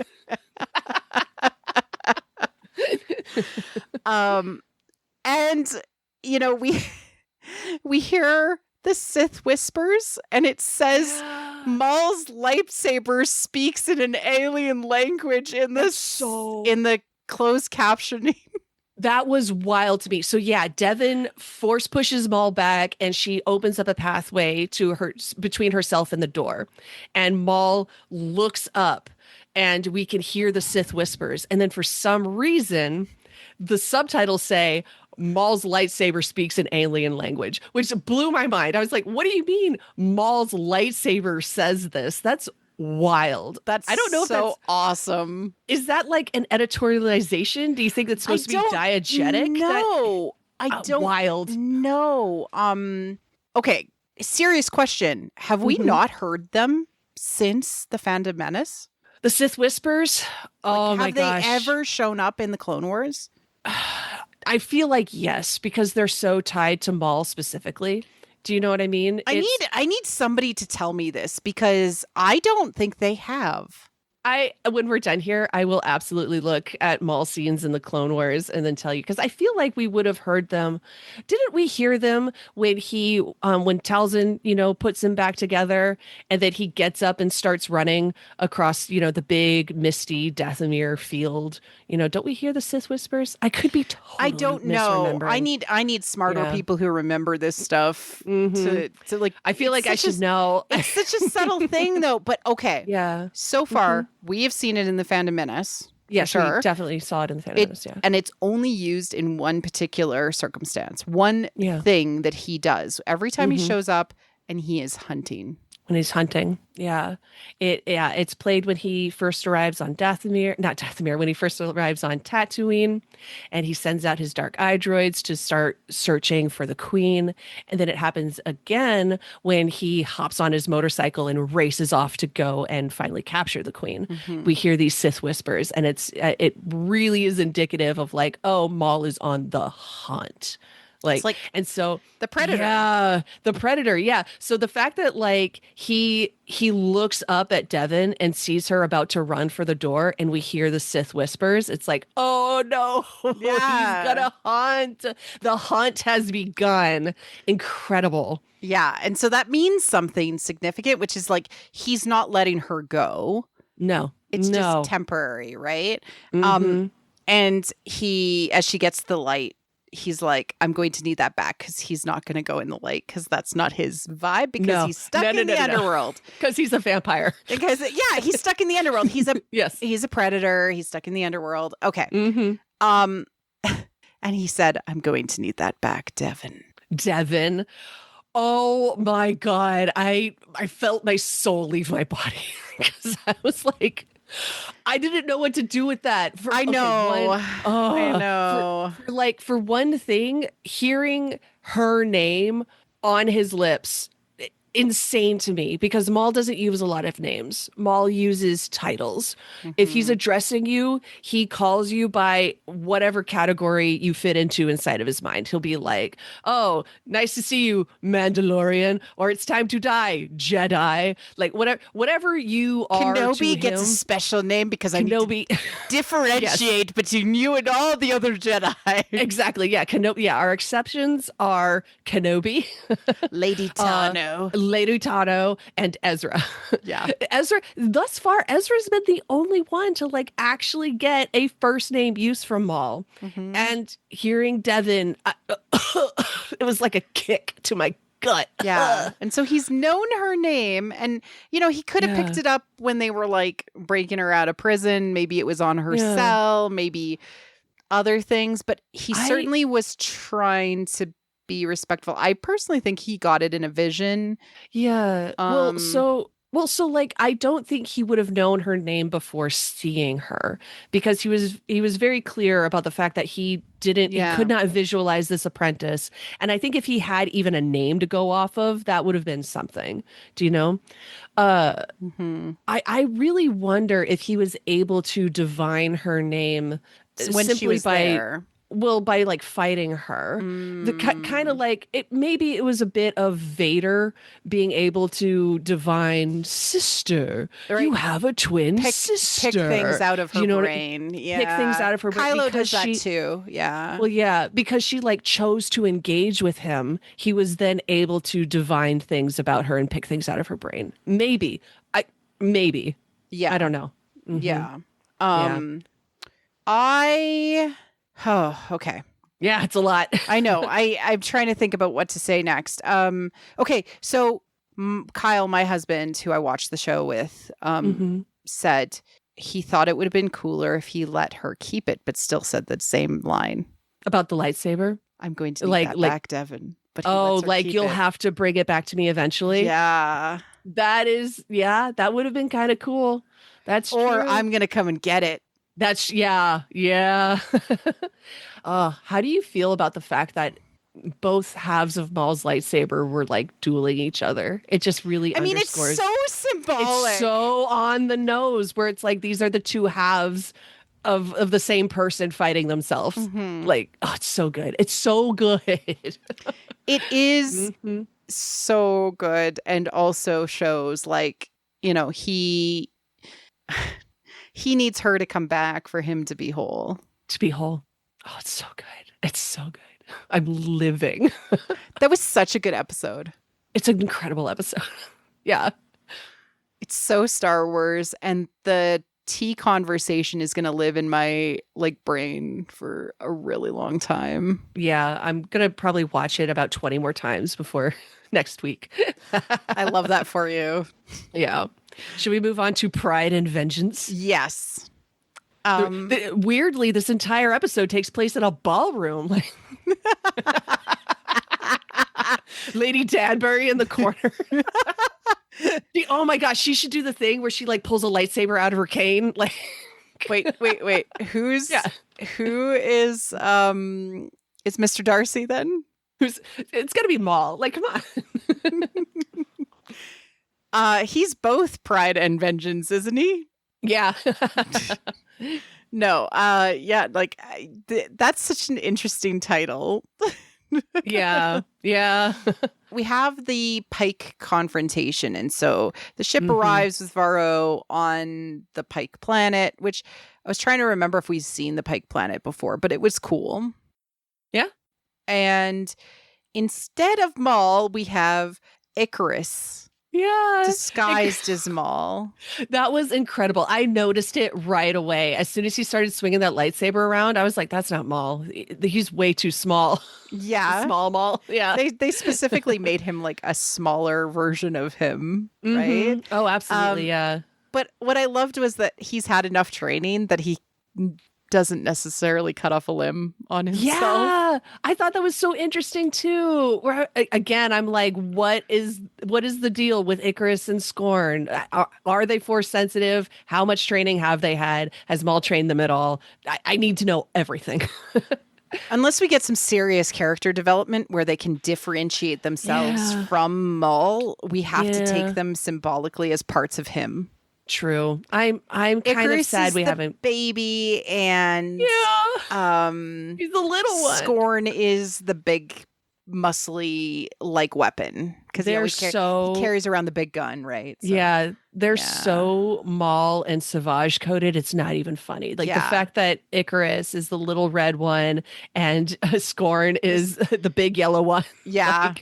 He's kind of an orangey color too, right? He's kind of orangish, yeah. But still, this is him having these parts of himself around him all the time. Yeah, which is so interesting. I really need Maul to have one conversation with them, but I don't know that I'm going to get it. Grunt. Where they don't just grunt. Yeah, I don't know that we're going to get it though. Yeah, They represent something different, so if we don't, I won't be surprised. Exactly. Yeah. Yeah. Maul kills Krim and installs his own puppet and is like, now you work for me. I've taken over your syndicate.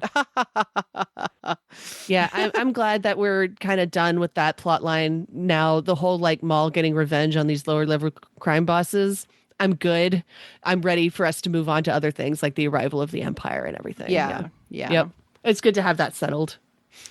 Devin returns to her master, which was, I thought, a really cool scene because she's hidden and sneaks up and stuff. And she touches her bandages, which I talked about last episode, but giving clothes or putting a cloak on or giving clothes to another person is an act of claiming when you're talking about fairy tales or these sort of psychological motif. The bandage itself reminds her of Maul. He's also touched it, so there's all of that. We talked about claiming in the last episode, so go and check that out as a motif. They're reunited. And Devin and Daki reunite. They are straight up Ninja Turtling it in the sewers. Yeah, they really are. She's Raphael. He's Master Splinter. Which Ninja Turtle are you, MC?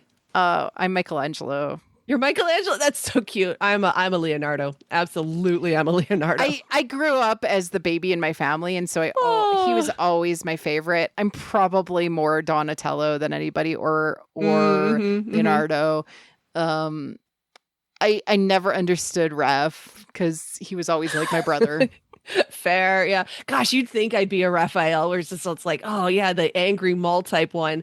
You know what I mean? But it's like, no, I'm a Leo. Yeah, but I always loved Michelangelo Oh because I was yeah. the baby Well, in my everybody family. does. Yeah, and he's the funny one. So everybody wants to be the funny one. Do they? Yeah, I guess.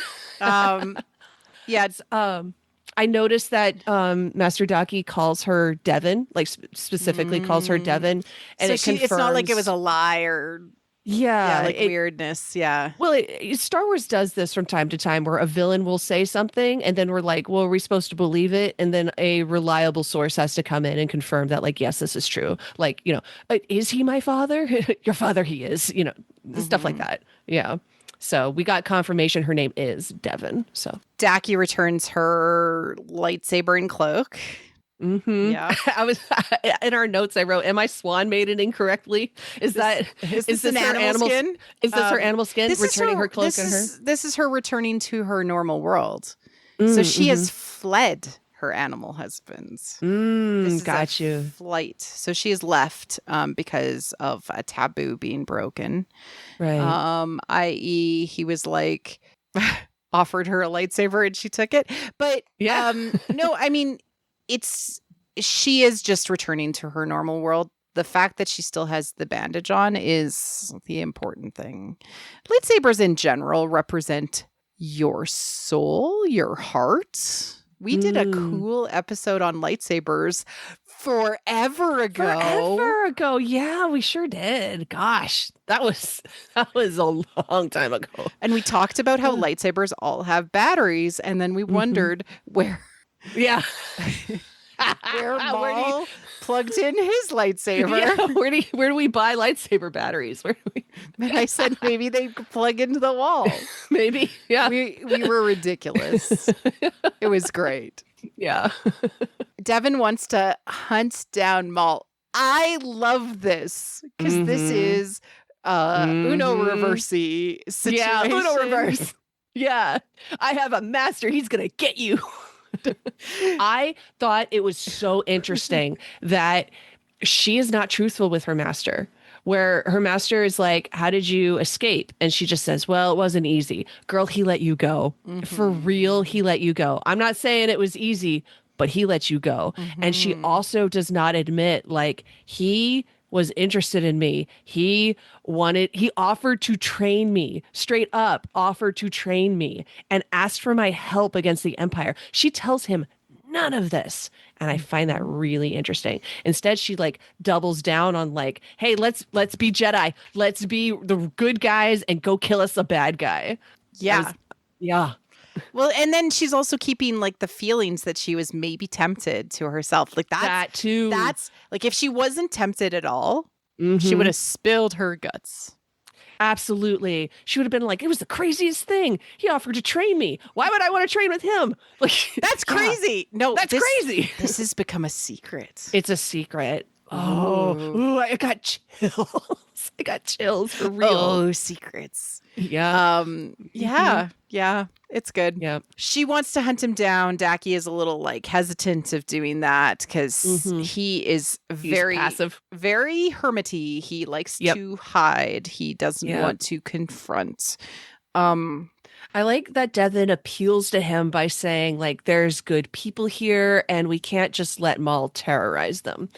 And I was like, all he's done so far is terrorize crime bosses. I didn't know you cared that much about crime bosses, Devon. That, he's legitimately an anti-hero. Yeah. Like he's like the Punisher right now. I feel like, and maybe I'm splitting hairs, but there is such a difference between who Maul is now and who Maul was in the Clone Wars. Yeah. Where it's like, he's still robbing banks. Well, he's robbing crime lords. You know what I mean? It's almost Robin Hood-y, where it's like he's stealing from the worst people and he's going after the worst people. He's not terrorizing random villages like he did in the Clone Wars, And so for Devon to act like he's the same guy and, we need to stop him. We need to go after him. It's not the same. Disingenuous, maybe, but maybe she's just projecting her own monster onto him. Yeah. Because I think she would really like that. I think she would love to stop a bad guy. She would, Yeah. So I argue that he was a bully, which is the aggressive archetype of the hero in the Clone Wars. Deep down, the bully has embraced a societal wound in a way that not only prevents him from healing and growth, but also causes him to fear and resent the idea of reintegration into a larger community. Even when he is surrounded with minions, he stands apart from the circle of life. Like all aggressive archetypes, he avoids the painful challenge of true growth and instead tries to control reality. As often happens in cycles of abuse, he becomes the very thing that he fears and hates. Wow. What's that from? That's great. This is from Archetypical Character Arcs by Kainai Wayland. That's really Maul. That's Maul to a T. That is Maul in the Clone Wars. He is different because he is progressing into a queen phase where he cares about community, but is aggressive in his love of it. Right. And so I do think he's cusping positive change, though. Like, I really do.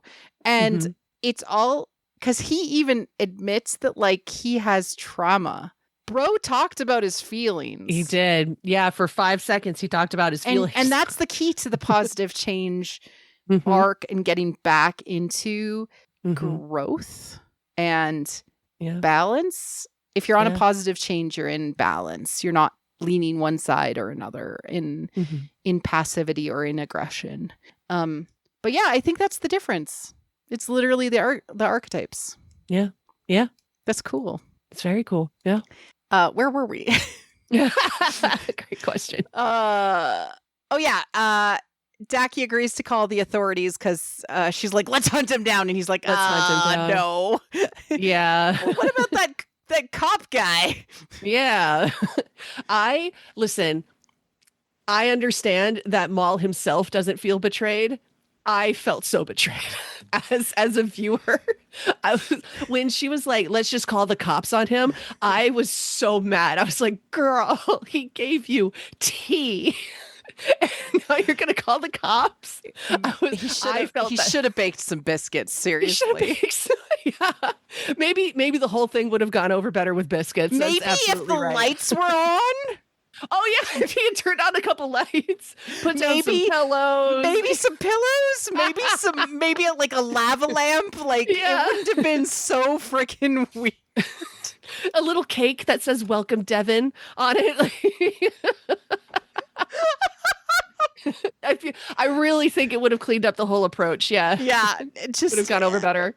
You know, he didn't have anybody around to teach him like how you become a good hostess. Yeah. Come on. No, it's so funny. Yeah. So yeah, Brander learns of Maul's location through the anonymous tip line that says Uncle Daki sent this in, and Two Boots is like, I'm gonna call the Empire again, and so Brander shuts him off. Yeah, rude, so rude. Whoa. Yeah. That was a line was crossed. Absolutely. That was a betrayal of trust, but also like I totally get his fear of the Empire. It's sensible. We know they're the bad guys. Yeah, exactly. Yeah. And so there's an assault on Maul's hideout. Devin and Daki are waiting there for Larson to arrive to like help and like watch what happens, but certainly they're not trying to. They're trying to let the wheels of society work in the way they're supposed to work. Yeah.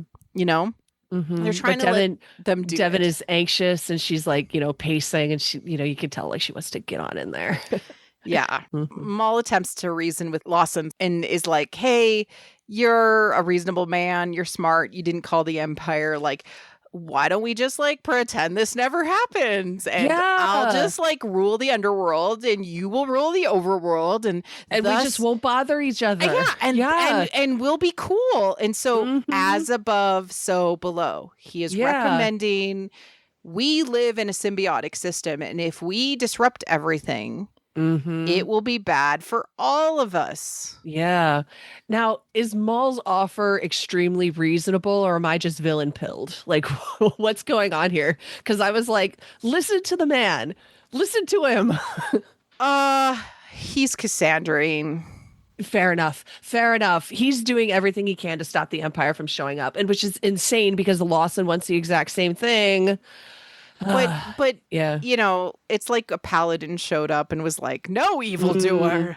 Yeah. Right? Yeah. So Yeah. The Sith can't really reason with a paladin. Let's be real. very paladin-y. Yeah. I mean, at least that, you know, he's like a cop, right? Like he's gonna do the law, Yeah. right? He's Yeah. like, you're a bad guy. I have a warrant out for your arrest. You're probably doing bad guy things. Yes. Yep. Brander refuses the truce, and thus everyone starts shooting up the place. And so I started blasting. Yep. Devin and Daki realize where Maul is, probably actually projecting himself down below.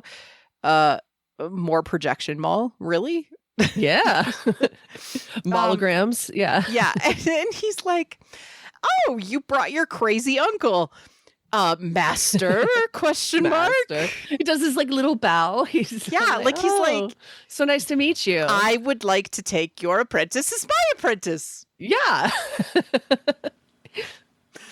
Yeah, he becomes very crazy by rebels come around. He just Yeah. starts calling Ezra apprentice right away. Yeah. There's no consent. I really wonder how if this could have gone differently if Daki had been all like, sure, let's work together. If I think Maul would have probably gone for it, which is insane. Oh yeah, right? yeah. And Do you know what I mean? he might have actually tried to be respectful for a while. Yeah, he might. Yeah. There might have been a dual custody situation, which would have been fascinating. Yeah. Yeah. And hey, we still might get a dual custody situation as she goes in and out of the underworld to explore her own darkness, because that's going to happen. It's really fascinating because I talked about the Red Book, but we get this moment where Maul is confronted by the wise old man and his anima. Yeah. And, you know, go back to listen to the other episode, but, you know, Daki really tries. He's like, you offered like a decent solution, not the best solution, but sure, you were trying to be kind to Lawson. We'll offer you one in return. Surrender and you will not be harmed. Yeah. And he's like, this passivity is so dumb. Yeah. Like, How, you know, you survive, but you don't live. Oh, such a good line. Right? Because they're stifled. They're not growing. They're No. stuck where they are. Everybody is under the thumb of the Empire. And yeah, Maul makes his pitch to even Master Daki. Yeah. He's talking to Daki in that scene. And I think he would have been willing to actually make a deal with Daki, I think. But I think the true goal of that conversation was to pitch to Devin again. Like, again, everything he's saying to Devin, which he's also saying to himself, which is fascinating. This whole little bit that he has to Daki, I found so fascinating, which was, with your powers and abilities, you should lead and be respected by all, not crawl on your hands and knees begging to survive. I loved that because that's the most Maul quote ever. That Yeah. Well, that's how he feels about himself. You know, for so long in his life, he did have to crawl and beg to survive. You know, well, we saw it in the Clone Wars when his master came in and immediately knocked him down and was going to kill him. And Maul just started being like, mercy, please, like crying and begging to survive. You know, that is the place he never wants to be again. Right. He fears it. He fears it, and he genuinely believes, well, has been taught to believe, that someone as powerful as him deserves to be respected and deserves to lead. You know, for a lot of his life, he was taught, like, if you get stronger, if you are worthy of being my apprentice, you are now heir apparent to my empire, you know? And so a big part of Maul is like, well, I was made to sit on a throne. So Yeah. why won't anybody give me a throne? I am a dark prince. I'm a dark prince. So like, yeah, him saying this to Daki is really him saying it to Devin, and you can see it starting to work on Devin. But of course, he's really saying it about himself, which is mwah, Yes. chef's kiss. Yeah. And your unwillingness to use your power makes you weak. Yes. Oh my God. You could see that one really land on Devin. There's a good close up on her face when she says that. It's really good. No. But no, it's going to be lightsabers out. Lightsabers out. Let's go. And so they fight, and Daki gets Maul in the leg, and you hear the mechanical crunch. That crunch that I talked about. Man, my knee hurt after that moment. Yeah. I was like, oh, I'm old now. Mm-hmm. And Maul attempts to land a finishing blow on Daki, but we hear the theme as she makes her decision. Yeah, Devin comes in to protect Daki, yes. and we hear her theme again. That same theme. Yeah. Yes. And we see the red and blue on each other's faces. And I have to say, like, one of the biggest improvements in Star Wars is making lightsabers glow in cartoons and in like actual shows, like off of people's faces in the reflection. Like TFI changed Star Wars in such a positive way. Absolutely. And then we got to see it all the time in Rebels because they were like, oh, this is a thing that happens in Star Wars now. But it was so good. It just shows like the symbolism of the conflict that is between them. Yeah, the blue of her lightsaber and the red of his lightsaber and flashing on both of their faces. Yeah. It was so Reylo. It was giving. You need a teacher. I can show you the ways of the Force. And she's like, no. Maul chooses to not kill Devin or Daki.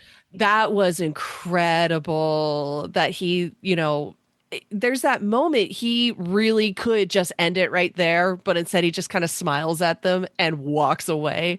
Amazing. We'll continue this conversation another day. I have a knee to fix. Yeah. Brander leaves the aftermath and he sees... after all of the destruction. Fight. Really quick, as the fight winds down, I really like that we got a quick shot of Icarus just stabbing someone with his knife. He's like jumps on them and is like stab. And Rook was so cool with the like flamethrower moment. Like there was some quality like moments, but the focus is obviously on Maul and, of course, like, Devin. Of course. And what is happening with that trio right now. And so Brander sees Devin and an injured Daki. Yeah. And learns that they're Jedi because they have their lightsabers out. Out. And he allows them to escape, which was really cool of him. That was very decent of him. Yeah. Yep. Maul is forced to flee again into the underworld, but we haven't seen him in the light. Like, yes. He's always been wearing like a hood, or he's just been in the underworld, like underground in his sewery area or in his abandoned building that's super duper dark. Yeah. It would be really cool symbolically to actually see him in the sunshine. That would be amazing. I'd love that. We'll see. Who knows? If he goes, you just had a big brain moment. I had a big galaxy brain moment. Okay, so Devin's in trouble with the Inquisitors, and he has to go out into the light to save her. That would be so good. All right, we'll see. We'll see. But let's not get our hopes up. But symbolically, that's cool. Yeah, I feel like. As they are escaping into the tunnels, we do see Maul like, his knee is still bothering him. Who's gonna heal him? Like, I'm really interested to see if we'll get like the tending like of his mechanical legs. Do you know what I mean? Like, and I think that would be so interesting. I don't know if he's gonna like have to repair himself, or if we'll see somebody else do it, which would be fascinating because again, these are like signs of intimacy. If he actually allows somebody else to work on his legs while he's in a conscious state, because he's had his legs tended when he was unconscious. Talzin did it and Pre Vizsla did it. Tended his legs while he was unconscious, but he was like actually awake and somebody was like helping repair his leg. Amazing. I would love that. I have a question for you. Yeah, We what up? talked about wounds earlier on in the episode. Yeah. Oh, it means that you're now open to change. Oh, ooh, Who gave him the yeah. wounds? A Was Jedi. Doc a Jedi? Yeah, yeah, yeah, yeah, yeah. And it's like that's so good because now he and Devin are both in a position to accept change and to start changing. That'd be so good. Oh my gosh, my brain. So yeah, I Maul love like it. it's so good. It's But so yeah, good. we get to see him like collapse the tunnel to cover their escape. It's really good, but also it's too late because the Empire is here. Something's happening. Something's Yeah. happening. Ooh. And the Empire is arriving because all the communicators are going crazy, and Yep. we sort of have the oh no moment, and Mm-hmm. Daki collapses in an alleyway. He's hurt, he's wounded himself. Mm-hmm. And Devin apologizes. Or was it Devin or Hidaki apologizes? Daki apologized. Yeah. Oh, where I'm he was sorry, I like, failed I'm you. sorry, I failed Yeah. you. Yeah, because he's injured because Maul kicked him real good in the gut. And as Daki collapses, Devin says, Master, are you sure you're all right? And he just says, I'm sorry, I failed you. And it was like giving death knells, but just based on what we've seen from the trailers, okay. he's fine. He's like, dude, don't be so dramatic. He's a little winded. Yeah. But we have this like really cool, everybody's kind of like collecting themselves. Two Boots shows up and he's like, oh, I'm really sorry I deactivated you. And he's like, well, I hope you can return the favor because I called in the Empire. Here they are. Here they are. And then we have this Star Destroyer that looms over top in the sky. And I was like, oh man, I wish they had cast a shadow over the whole city. I wish that had been the that'd choice. be good. I don't know that they could have done it with how they were doing the matte paintings and everything like that. But to me, it is casting a shadow because it's over top. And thus there is always a bigger fish. There's always a bigger fish. Phantom Menace. Yes. Yeah, so that was super cool. Two So episodes. good. Amazing episodes. They made me feel so good. Did they? Good. Yeah, I love they really this. did. This was just so much joy. There was lots of talking. I can listen to Sam Witwer as Maul talk about Maul's trauma all day long. Mm-hmm, mm-hmm. Yeah, dude, get it off your chest. Yeah. Yeah. He definitely is different. And that is the most Maul is different. interesting thing to sort of acknowledge and talk through why he is different. Mm-hmm. It's fascinating. Yeah, because he is in the phase that he needs to build community and love. Yeah. Oh, it's so good. Yeah. Did you want to talk a little bit about the Queen phase and what we can expect if he ends up going positive? Well, I think wouldn't that mean that, like, we are seeing him work towards building up his crime syndicates? In the Solo movie, we saw him in charge of Crimson Dawn, and we can assume that he's in charge of a lot more. Mm-hmm. And then that's all well and good for him as far as like building a power base. But if it was a positive change, wouldn't he like have an actual close like family, like a close inner circle? Yeah. So, it's actually his need to control things that he's to give up fighting that against. control. Yeah. So I just had a big brain because he does end up giving Crimson Dawn to Kira. He does. So because we saw that in the Kira comics, she just becomes in control of the entirety of Crimson Dawn in his absence. and the Queen arc is long, right? Like it's a long arc, but like the lie that the Queen tells themselves is only my loving control can protect those I love. Yeah. Oh my gosh. I just had only wise leadership and trust in those I love can protect them and allow us all to grow. So like we assume that Maul ends up on Malachor because he like loses everything and everybody's done with him and kicks him to the curb. But what if he just lets it all go? Do you know what I mean? He's Mhm. all like, Kira's got Crimson Dawn. She's got that on lock. Devin has whatever Devin's up to. She's good. She's got that on lock. I trust her. She's powerful. She's fine. And he goes off to figure out his own thing, to topple the Empire. That would be amazing. Yeah. I don't know if he could actually get there, but oh my God. So it's a move from being protector to leader. And it's Mhm. usually that there's an invasion Mhm. and there is an empty throne. There is nobody to lead protecting the kingdom. Right. Yeah.